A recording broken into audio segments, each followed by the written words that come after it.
Alors, Monsieur le Premier ministre, tout d'abord, quelle est la gravité de la situation humanitaire dans le Haut-Karabakh? La Croix-Rouge parle de centaines de milliers de personnes affectées en 2 semaines de combat.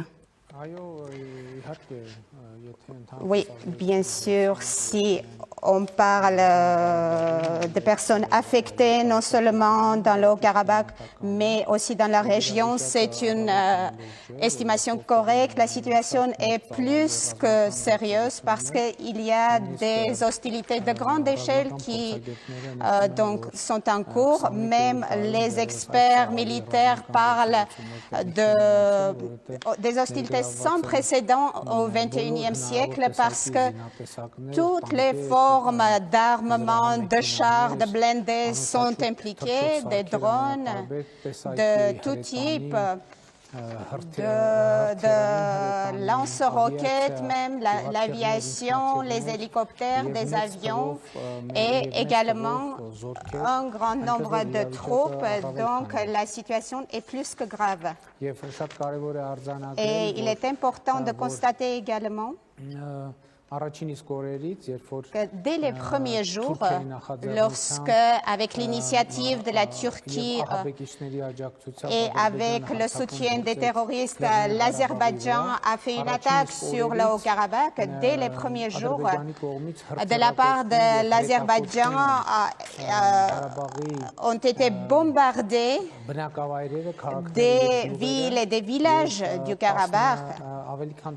Et pendant plus de 10 jours de bombardement, lorsqu'il était donc évident qu'il n'y aurait pas de trêve, qu'il n'y aurait pas d'arrêt, l'armée de défense du Haut-Karabakh a été obligée de prendre certaines mesures, de faire certains coups pour donc minimiser au moins un peu le bombardement des villes et villages du Haut-Karabakh.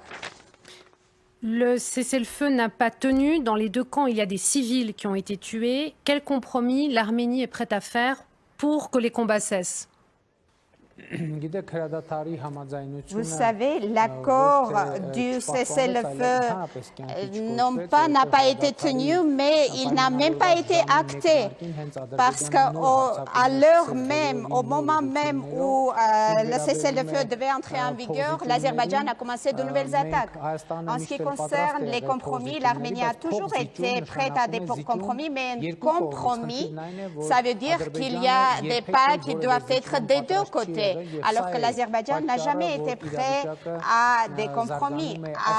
Et c'est la raison pour laquelle cette situation avance dans cette logique-là. Et je pense que surtout maintenant, l'Azerbaïdjan n'est pas prêt à des compromis aussi parce que la Turquie gère grandement les processus, y compris en Azerbaïdjan. Et pour la Turquie, ce n'est pas simplement une question de règlement du Haut-Karabakh, mais donc c'est une politique turque expansionniste et impérialiste, et les Arméniens du Sud-Caucase sont le dernier obstacle sur le chemin de la Turquie vers l'Est et le Sud-Est, donc sur leur chemin de cette politique expansionniste. Donc je pense qu'il est très important de constater ici que la situation est sortie simplement des limites de la logique du conflit du Haut-Karabakh et est entrée dans une logique beaucoup plus large. Et la politique que la Turquie mène dans le Sud-Caucase, il faut la regarder, la considérer dans le contexte de politique menée par la Turquie dans la mer Méditerranée, en Libye, en Syrie, dans ses relations également avec la Grèce et le Chypre. Néanmoins, Monsieur le Premier ministre, les indépendantistes arméniens, en plus du Haut-Karabakh, contrôlent depuis longtemps déjà 7 autres cantons azerbaïdjanais. C'est comme une zone tampon vidée de sa population. Est-ce que vous seriez prêt à rendre ces 7 autres cantons pour obtenir un règlement politique sur le Haut-Karabakh? Vous savez, je suis le Premier ministre de la République d'Arménie et non pas du Haut-Karabakh. Et il est très important que le potentiel des décisions du gouvernement du Haut-Karabakh soit discuté avec les décideurs élus du Haut-Karabakh et pas avec moi. En ce qui concerne la question territoriale, ce que je voudrais constater, c'est que les partis arméniens ont été prêts à des compromis et en 2011, dans le cadre du processus de Kazan, la partie arménienne était prête à signer un document.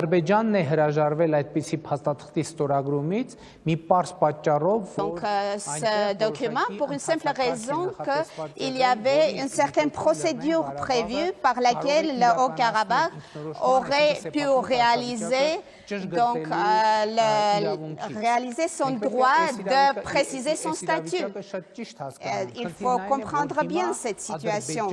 La question, c'est que l'Azerbaïdjan s'est mis devant soi un objectif avec l'aide des mercenaires et des terroristes transférés de Syrie de prendre sous son contrôle tout le Haut-Karabakh et de le libérer entièrement de la population arménienne. C'est la situation à laquelle on est confronté. Et la partie arménienne, je vous le répète, a été prête au compromis auquel vous faites allusion en 2011, mais en 2011, l'Azerbaïdjan a refusé cette solution parce qu'il menait une politique il allait méthodiquement vers un règlement militaire, suite à quoi le Haut-Karabakh doit être complètement purgé des Arméniens. Vous dites qu'il y a des mercenaires syriens dans le Haut-Karabakh. La Turquie et l'Azerbaïdjan, eux, disent que non. Quelles sont les preuves concrètes dont vous disposez? Les preuves ont été déjà publiées. Il y a des vidéos qui, grâce à des logiciels spéciaux, ont été localisées. Les localisations ont été prouvées, démontrées, et les vidéos ont été faites pendant les jours des hostilités sur le front. Et les terroristes syriens eux-mêmes ont fait ces vidéos, lesquelles par de différents moyens se sont retrouvés sur Internet, et en réalité tout Internet aujourd'hui est plein de ce genre de vidéos et c'est quelque chose de prouvé. Et le fait a été officiellement reconnu par la Russie, par la France et d'autres pays. Et dans le cadre du règlement de cette question, pour moi il est très important que la communauté internationale, avant de passer au contenu du règlement de question, qu'elle constate clairement l'attaque azéro-turque sur l'Arménie, parce que c'est une violation de l'un des principes les plus importants du droit international, qui consiste en dire que dans le contexte du règlement du Haut-Karabakh, on ne peut pas user de force ou de menace de force. Mais l'Azerbaïdjan a réalisé la menace de force méthodiquement et il réalise la force maintenant avec l'implication de la Turquie et des terroristes internationaux.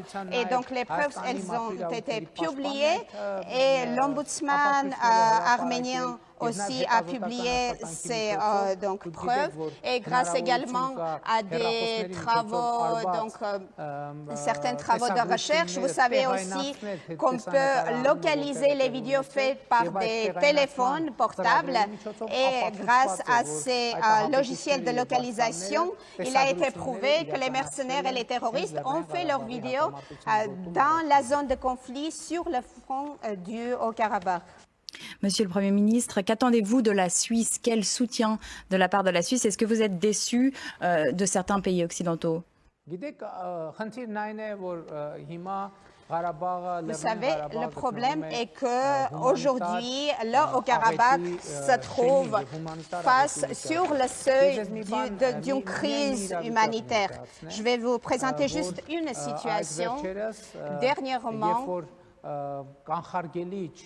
lorsque un coup de dissuasion avait été effectué de la part de l'armée du Haut-Karabakh sur la ville Ganja de l'Azerbaïdjan, les Azerbaïdjanais avaient organisé une visite des représentants étrangers sur cette région pour montrer qu'est-ce qui se passe. Mais je veux dire que jusqu'à aujourd'hui, aucun représentant officiel n'a visité le Haut-Karabakh, n'a visité Stepanakert pour voir donc les résultats des bombardements de 19 jours, qui durent depuis 19 jours. Et tous les dégâts qui ont été faits aux infrastructures civiles, les immeubles détruits. Et simplement, quelques journalistes étrangers sont venus seulement, mais aucun représentant diplomatique étranger n'a visité pour voir sur place ce qui se passe. En ce qui concerne de savoir ce qu'on attend de la Suisse, dernièrement, le Conseil municipal de Genève a pris une résolution très symbolique où ils ont constaté que l'idée sécession pour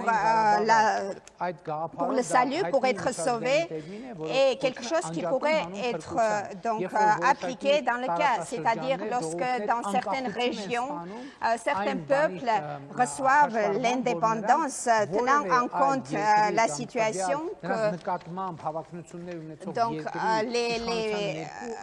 qu'ils ne peuvent simplement pas survivre sous le contrôle d'un État tiers.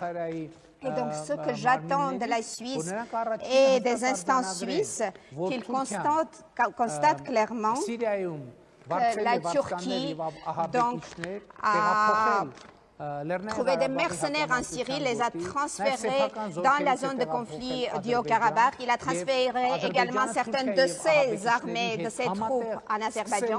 Et l'Azerbaïdjan, ensemble avec les terroristes internationaux, a déclenché des actions militaires, des hostilités contre le Haut-Karabakh.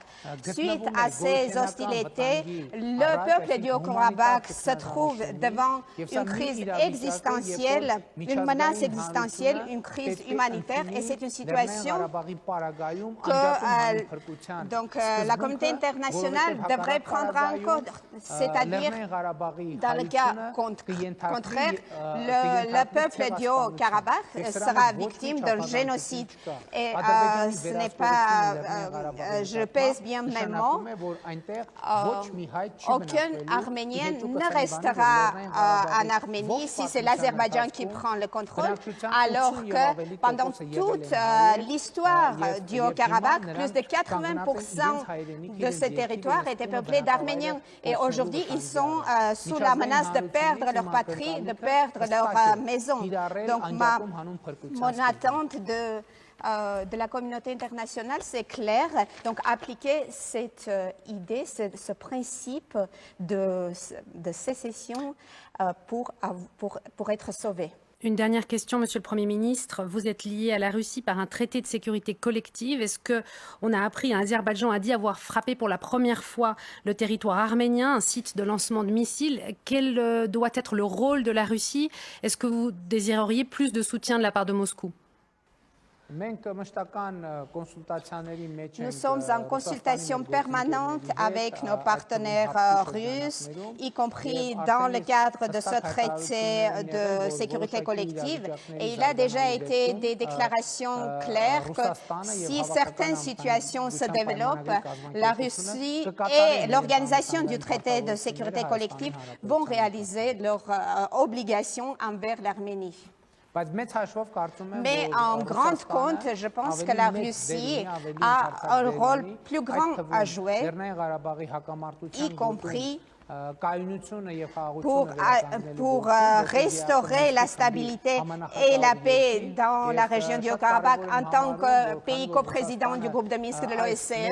Et je tiens à souligner que puisque la Russie et donc le coprésident le plus près de notre région, alors que les deux autres coprésidents, la France et les États-Unis, je pense qu'ils devraient donc stimuler et assister la Russie pour faire les efforts pour arriver à restaurer la stabilité.